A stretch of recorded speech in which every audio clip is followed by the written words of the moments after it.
Banyak orang yang melihat bahwa menjadi freelance itu sebenarnya enak ya. Tidak kerja di kantor, tidak terikat, bisa kerja dengan beberapa vendor atau beberapa instansi lain gitu kan. Dan juga waktu kerjanya tuh nggak terikat gitu. Gue juga dulu sempat mikir begitu sampai akhirnya beberapa tahun ini gue mulai sadar ya bahwa sebenarnya kita sebagai freelance itu sebenarnya bukan cuma kerja bebas ya, bukan cuma kerja yang fleksibel tinggal terikat, tapi sebenarnya kita ada tanggung jawab kecil yang gua rasa harus gue bahas di sini. Oh ya, sebelum lanjut, nama gua Hadi, gua adalah seorang fotografer, videografer.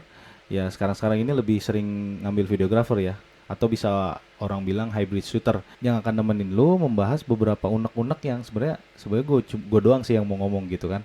Oke, jadi sebelum lanjut jangan lupa lu dukung channel gua dengan klik tombol subscribe ya. Komen, like ya, boleh lah.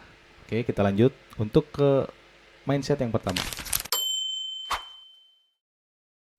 Yang pertama adalah menjadi freelance itu lu nggak bebas ya, tapi lu lebih harus bertanggung jawab. Nah, jadi contohnya gini, kalau misalnya lu kerja di kantor atau kerja di ya pabrik lah, apa di office lah, itu kan ada atasan, ada HR. Kalau misalnya kerja lu nggak bener, atasan yang negor. Kalau misalnya lu kayak datang telat, sering terlambat gitu mah, terus sebelum waktunya lu udah cabut, itu kan yang ada nilai ada HR ya, yang nilai juga kan. Terus ada pimpinan lu juga gitu kan. Kalau misalnya di dunia freelance ini kan nggak ada. Jadi sebenarnya lu harus bertanggung jawab nih dengan hasil lu ya, dengan hasil maksudnya gini, ketika sudah komit jadi video tanggal sekian ya lu harusnya jadinya tanggal sekian gitu kan, atau ketika memang molor pasti lu harus belikan alasan yang sebenarnya logis, misalnya lu keteter atau lu misalnya ini ada revisian banyak dari sebelumnya jadi yang next projectnya itu agak molor gitu, tapi kalau bisa tepat waktu ya lu harus tepat waktu gitu kan, karena sebenarnya kalau di dunia freelance ini itu bukan cuma apa ya, bukan cuma hasil yang diambil gitu atau dijual gitu, tapi sebenarnya reputasi lu ya, sebenarnya tanggung jawab lu juga gitu kan. Jadi hasil dan reputasi ini mempengaruhi lu dipanggil lagi apa enggak besoknya gitu ya. Kalau misalnya itu semua nggak bisa lu penuhi ya, konsekuensinya ya besok nggak dipanggil lagi gitu sama vendor terkait. Ya mentok-mentok kalau apa namanya, freelance-nya penuh atau orang in-house-nya udah nggak ada, ya lu jadi pilihan terakhir gitu. Kalau misalnya mereka masih bisa ya nggak akan milih lu gitu kan. Tapi di balik semua itu, gue rasa yang kedua ini jauh lebih penting. Di dunia wedding fotografi khususnya itu banyak loh orang-orang yang punya apa namanya, kamera atau gear itu wah luar biasa, sangat lengkap, sangat mahal. Termasuk gear gue yang ini aja, ini termasuk murah, termasuk yang ya di bawah lah. Seenggaknya kalau buat dipakai wedding ya nggak apa ya, ya nggak bisa bertarung lah sama mereka-mereka yang lensanya ya kalau pakai Sony itu pasti GM, kalau apa namanya Canon itu pasti yang apa namanya yang RF ya, yang terbaru yang bukan 1412, ataupun body mereka burstnya lebih bagus gitu, banyak loh. Terus yang skill misalnya dari hasil editan mereka tuh udah biasa lah, luar biasa, maksudnya luar biasa lah, kayak scene-nya, transisinya, match cut-nya atau apa. Terus kalau misal fotografi dari lighting-nya, beauty shot-nya, angle-nya, frame-nya tuh banyak. Tapi sebenarnya lu tau nggak, vendor atau misalnya si yang punya brand ini, si bosnya inilah ya, itu manggil freelance sebenarnya yang sering kepake itu bukan yang skillnya bagus atau bukan yang kameranya bagus. Nah ini sebenarnya faktor X-nya ya lah. Faktor X-nya adalah sebenarnya yang punya sikap bagus gitu, yang punya sikapnya baik, baik itu ke temen atau ke klien ataupun ke yang sekitar gitu.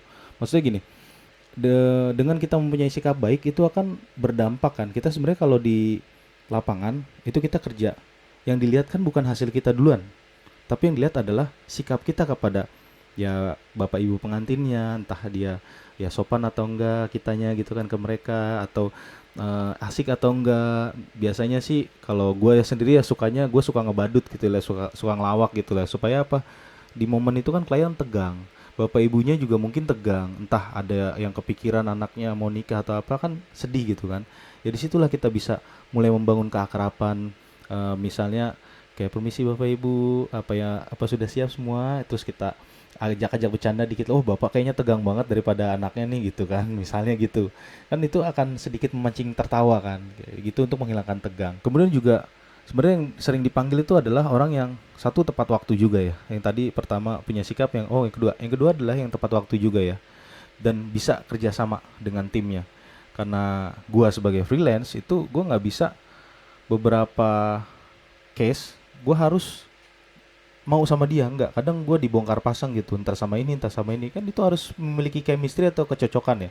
Kalau kita nggak cocok sama dia, pasti kan ya di satu hari itu tuh boring banget gitu, bete banget. Karena apa?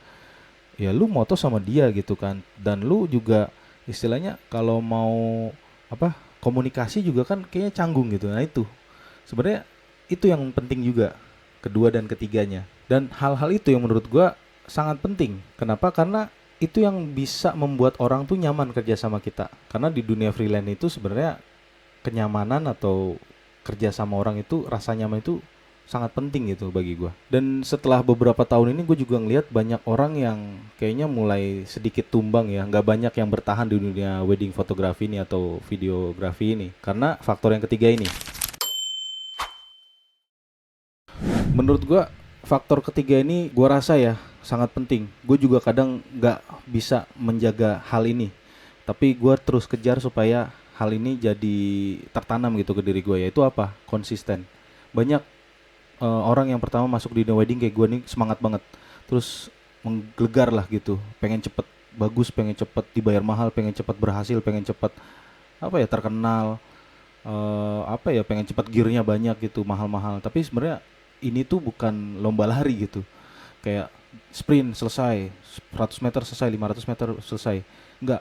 Tapi ini kayak maraton, lari maraton, dimana lu harus mempersiapkan semuanya tuh secara konsisten, baik itu dari hasil lu, dari cara kerja lu, membangun hubungan lu dengan klien dan dengan teman gitu kan, itu harus secara konsisten lu jaga.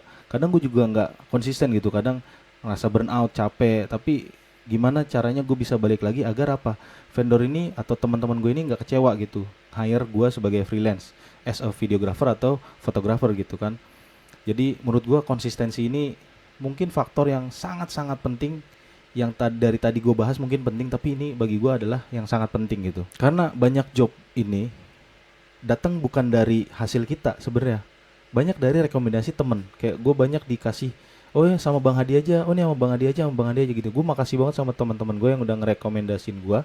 Karena apa? Dari mereka ini yang ngerasa nyaman, ngerasa mungkin nggak sungkan gitu kerja sama gua gitu, nggak canggung. Jadi mereka merekomendasikan gua untuk bekerja sama vendor itu. Jadi gue dikasih kontaknya dan gue dapet job dari mereka. Terima kasih ya. Dan mungkin itu aja yang bisa gua sampaikan ya, dari beberapa faktor tadi. Mungkin bisa jadikan masukan buat lu dan masukan juga dan pengingat juga buat gua sebagai freelance. Mudah-mudahan kita sama-sama bertumbuh dan berkembang. Oke, cukup sekian. Terima kasih dan sampai jumpa.